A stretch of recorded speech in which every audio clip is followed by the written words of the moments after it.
जी next है हमारे पास electric polarisation of dielectrics. Dielectric हमने देखा कि वो मटेरियल है, इंसुलेटिंग मटेरियल, जिसको हमने यहाँ पर कैपेसिटर को स्टडी करते हुए हमने देखा था कि एज आ इंसुलेटिंग मटेरियल कोई भी अगर हम मटेरियल रख दें डाइलेक्ट्रिक की प्लेट्स के दरमियान तो वो कैपेसिटर की प्लेट्स के दरमियान तो वो एज आ डाइलेक्ट्रिक काम करेगा हमारे पास। तो इलेक्ट्रिक पोलराइजेशन डाइलेक्ट्रिक की क्या होती है और उससे क्या इफ़ेक्ट पड़ता है कैपेसिटेंस के ऊपर, ये हम देखेंगे यहाँ पर।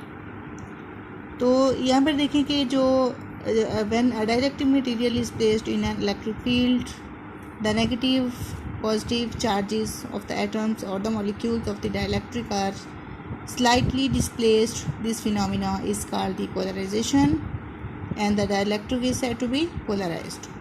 यहाँ पे देखिए हमारे पास जो कैपेसिटर है इसमें दो पैरेलल प्लेट्स होंगी, पॉजिटिव प्लेट्स और नेगेटिव प्लेट, जिनके दरमियान इलेक्ट्रिक फील्ड होता है जब हम इसे बैटरी के साथ अटैच करेंगे।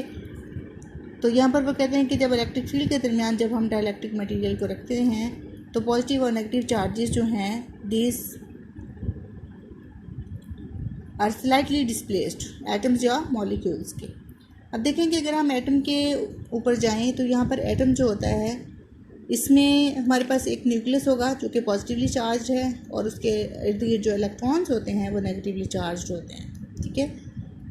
तो अब देखें ये हमारे पास एटम जो है एज अ होल तो न्यूट्रल होगा, लेकिन इसके अंदर न्यूक्लियस के ऊपर पॉजिटिव चार्ज होगा और उसके अराउंड जो इलेक्ट्रॉन्स होंगे उनके ऊपर नेगेटिव चार्ज होगा।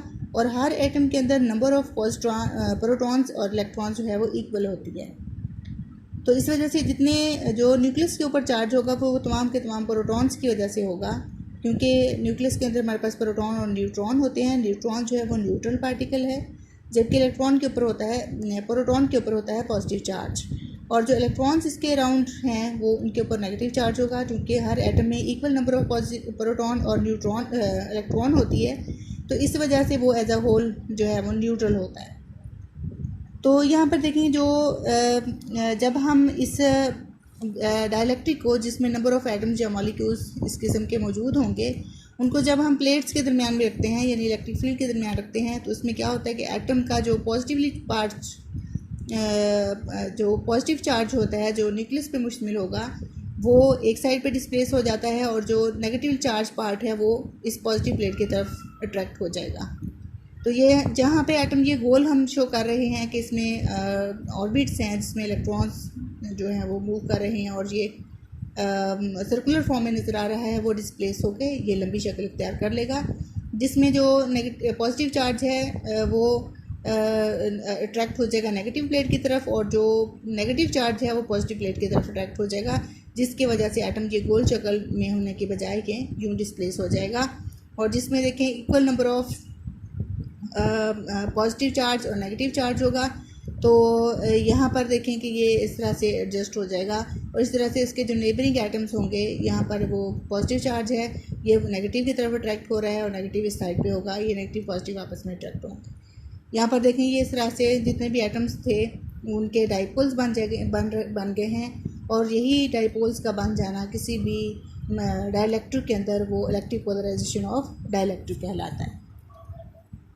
The phenomena is called the polarisation and the dielectric is said to be polarised, यानी कि वो फिनोमिना जिसमें पॉजिटिव और नेगेटिव चार्जेस जो हैं वो स्लाइटली डिस्प्लेस हो जाते हैं और इनके डाइपोल्स बन जाते हैं, ये फिनोमिना जो है वो पोलराइजेशन कहलाता है। और इस सूरत में जो डाइलेक्ट्रिक होता है इसे हम कहते हैं this is said to be polarised. इसी में यही कंप्लीट डिस्क्रिप्शन है, आप इसको स्टडी करेंगे। इसमें कोई भी प्रॉब्लम हो अगर तो आप क्वेश्चन आंसर सेशन में डिस्कस कर सकते हैं।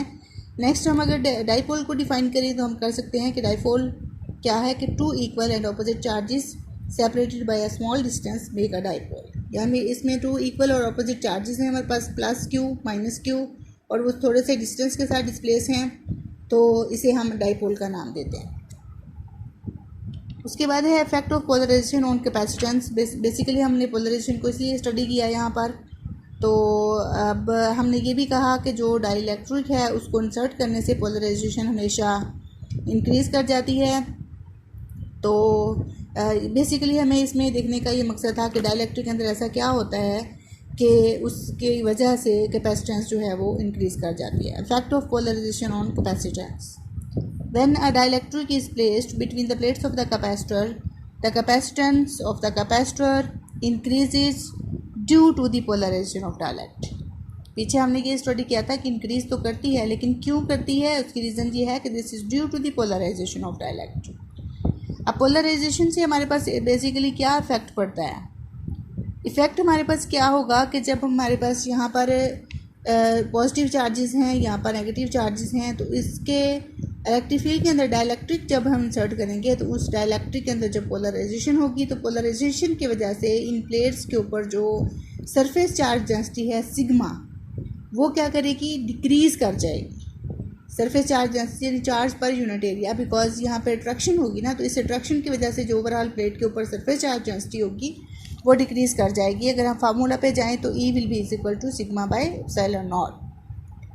तो जब सिग्मा हमारे पास डिक्रीज़ होगा तो हमारे पास क्या होगा कि जो इलेक्ट्रिक फील्ड इंटेंसिटी है वो भी डिक्रीज़ होगी।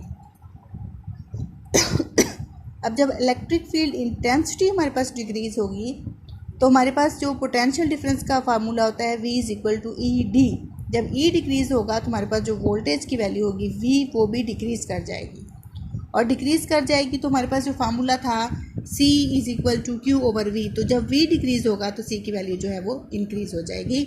ये जो पीछे से लिंक चल रहा था कि due to the insertion of any dielectric between the plates the capacitance of the capacitor increases, ये हमने पिछले सिंपल देखा था पीछे, लेकिन हमने अब इसमें डाइलेक्ट्रिक के अंदर ऐसा क्या होता है कि जिसकी वजह से कैपेसिटेंस इंक्रीज़ होती है, उसकी हमने फिजिकल रीज़न यहाँ पर देख लिया है कि this is due to the polarisation. Polarisation से क्या आता है कि हमारे पास डाइपोल्स बनते हैं। जब यहाँ पर पोल्स बनेंगे तो ये नेगेटिव चार्ज पॉजिटिव चार्ज को अट्रैक्ट करेगा, इसी तरह से ये पॉजिटिव चार्ज इस नेगेटिव को अट्रैक्ट करेगा, जिसकी वजह से प्लेट्स के ऊपर जो सरफेस चार्ज डेंसिटी है वो डिक्रीज़ कर जाएगी चार्ज पर यूनिट एरिया। जब वो डिक्रीज़ करेगी तो according to formula E is equal to sigma by epsilon naught, हमारे पास E भी डिक्रीज़ होगा। E के क्या जो रिलेशन होता है V के साथ, वो होता है V is equal to E D. तो जब E डिक्रीज़ करेगा तो V भी डिक्रीज़ करेगा। अब V जब डिक्रीज़ करेगा तो हमारे पास देखें कि V डिक्रीज़ हुआ तो C इंक्रीज़ हो जाएगा। ठीक है, ओके बच्चों, अल्लाह हाफिज़।